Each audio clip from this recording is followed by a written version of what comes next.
In this presentation, I am going to look at how I've successfully integrated technologies in terms of pre-production, production, post-production, and distribution.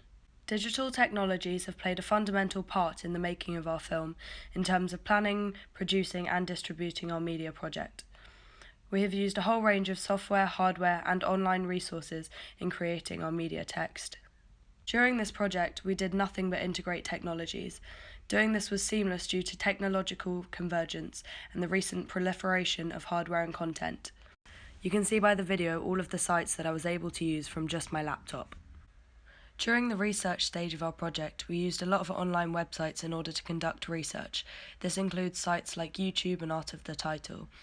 We used these to find first-hand examples of the codes and conventions and to analyse similar texts, for example, Bad Teacher.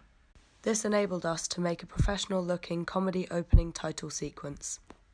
Although during the pre-production stage of our production, we used predominantly analog techniques like manually writing a shot list and drawing a storyboard, we did use the online site Celtx in order to create our script. We did have to use a printer in order to digitalize our storyboard and to upload it onto our blog. And we also used the internet to coordinate between the two of us the ideas that we had and the things that we had done. We did this mainly through our bloggers and also messaging sites.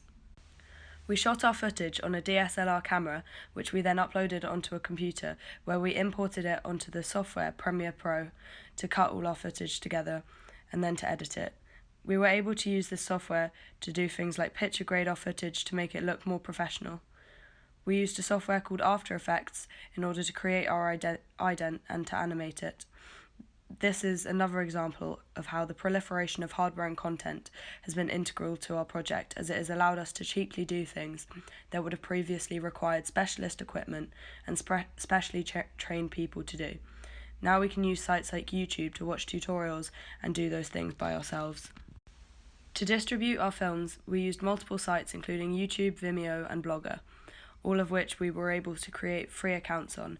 This shows how easy it is to share content on a massive scale. As well as footage editing from a laptop, I was able to create the entire soundtrack, including downloading a series of Foley sounds and an ambient track. I used a software called Logic Pro, and I also used a MIDI keyboard to play in some of the instruments.